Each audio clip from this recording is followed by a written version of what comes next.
This is your one and only 𝐈𝐸_81 with your daily dose of video goodness, and welcome back to another informational Valheim video. Today we're going to talk about the most recent changes that have been put onto the public test branch. Let's get to it. All right, so we're just going to read through the list here that they posted, and then we're going to talk more about some details about a few of these things here. So first off, the oven and cooking stations now drop food items when they're destroyed. Gamepad sensitivity save has been fixed. Acorns and birch seed drop rates have been increased, which is fantastic because they were really bad before. Onion seed icon has been tweaked. They just basically changed it. Number of players, difficulty scale has been tweaked.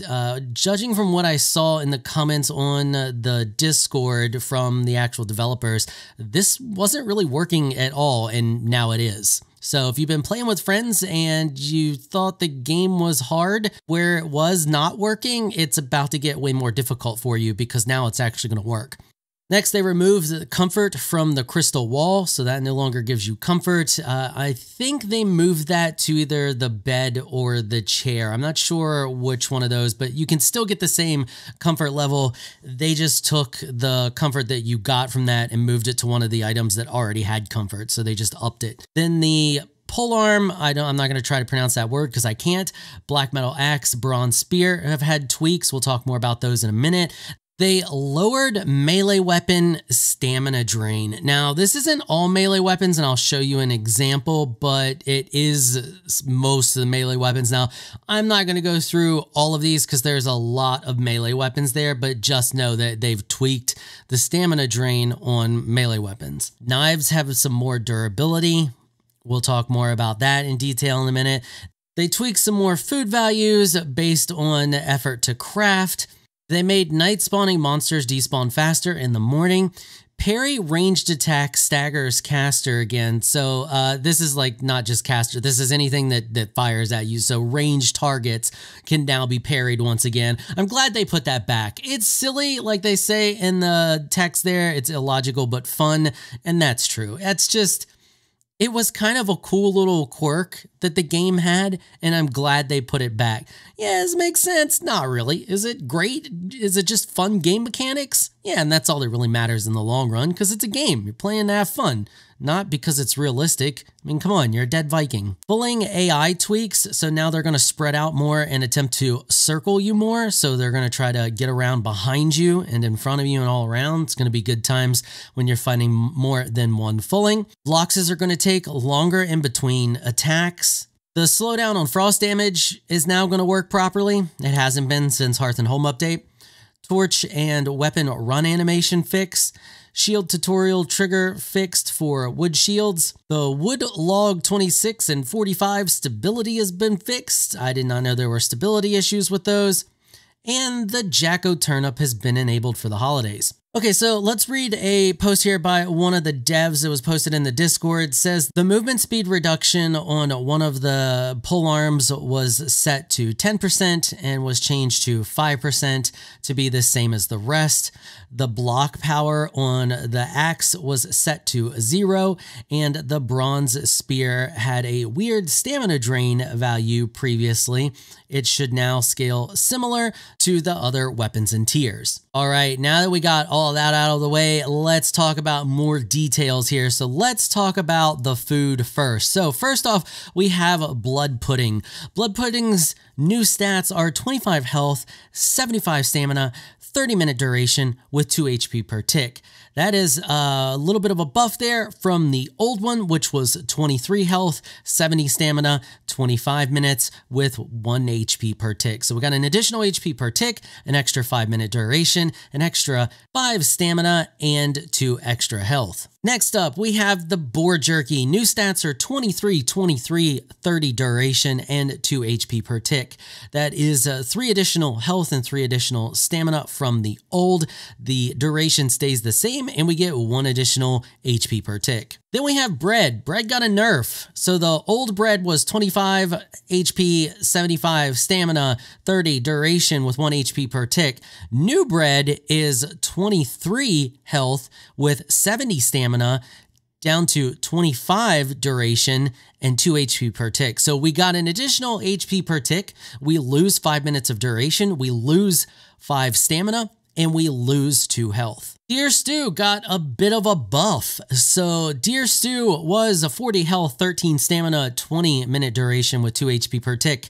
The new 𝐸-𝐷𝐸 is going to be 45 health, 15 stamina, 25 minute duration, and 3 HP per tick. So we get an additional HP per tick, 5 additional minutes, 2 additional stamina, and 5 additional health. Minced stew gets a bit of a nerf. So the old minced stew was 45 health, 15 stamina, 25 minute duration, 3 HP per tick. The new minced stew will be 40 health, 13 stamina, 25 minutes with 3 HP per tick. So we are going to lose 2 stamina and 5 health. Wolf Jerky is getting a bit of a buff. So the old Wolf Jerky was 30 health, 30 stamina, 30 minute duration, and 1 HP per tick. The new Wolf Jerky will be 33 health, 33 stamina, 30 minute duration with 3 HP per tick. So we get an additional 2 HP per tick. We get 3 additional health and 3 additional stamina. And that's it for the changes to the food. Now, I know some of you are going to be like, some of those numbers are not very much, but I like that they're doing that. I like that they're just making small tweaks, because that's how you want to make changes to find balance, unless there's like something completely egregious. You just little tweaks here and there until you dial it in just right, so it feels just where it needs to be, instead of just going in there and just hacking down, 10, 15 health, all that stuff, 3, 5, 2 health here and there, 1 HP per tick. That's what we want to do. And I like that they're doing that. I think it's great. And, I look for a lot more changes to come to food for them to dial it in. They got a lot of different foods, and I'm sure they're planning on probably adding more foods later on, because there are some gaps and we're going to get additional biomes, and there's sure to be foods from those biomes as well. All right, next, let's take a look at the changes to the black metal axe. So its original stamina use was 20, it is now 14. You can see that the block force was 0 and now it's at 20. So that's what all the other axes are, at 20. And then everything else is pretty much the same on there. Now let's take a look at the knives. So you can see the black metal knife originally had 100 durability and now it has 200 durability. Everything else there is the same. The copper knife also got an additional 100 durability. Everything else stays the same. The flint knife also got 100 additional durability. So did the abyssal razor. And you notice that none of the stamina changed on these. These are melee weapons, but they all have the same amount of stamina. It's one of the things I wanted to point out, one of the reasons we're looking at the stats here.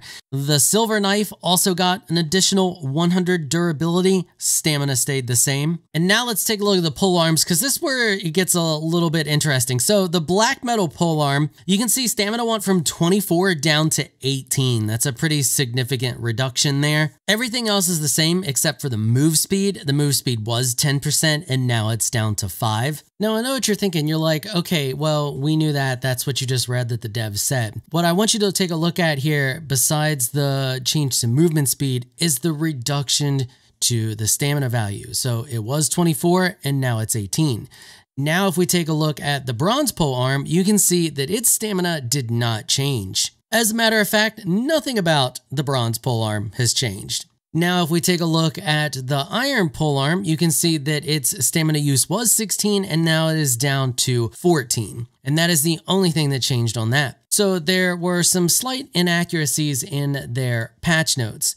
Not all melee weapons got a reduction to stamina. Some did, but not all. And this is why it's a good idea to check these things and not just assume the patch notes are going to be 100% accurate or clear. Now, this isn't a huge deal, and the only reason I'm pointing it out is to show you that it's good to double check these things. Always double check other people, what they're saying, their work, all of that. Even me, double check my work.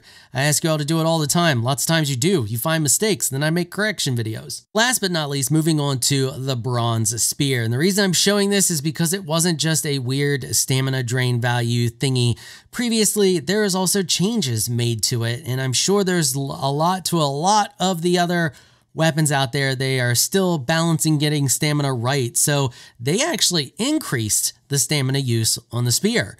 So not all melee weapons got a reduction. Some melee weapons got an increase. So you can see here in this image, the current version of the bronze spear uses 6 stamina and the new version will use 8 stamina. Everything else on there is the exact same. It just got an increase in stamina use. So yeah, some slight inconsistencies there in what they say in the patch notes. So let me know what you guys think about this down in the comments section. Are you excited for the new rebalances? Are you excited for less stamina use and more buffed food and all that good stuff? I'm eager to hear what you all think about these changes. So, did you find this video helpful and informational? If you did, consider hitting the subscribe button and notification bell so you can be notified when I upload other videos. And I don't just cover Valheim, I cover all kinds of different things, so you never know when I'm going to be making guides for a game that you may be playing. Alright, that is going to wrap it up for this episode. I want to give an absolutely massive shout out and thank you to my supporters on Patreon for making this episode possible. Y'all are absolutely amazing people. If you would like to join my elite crew of Patreon supporters, please check out the link in the description below.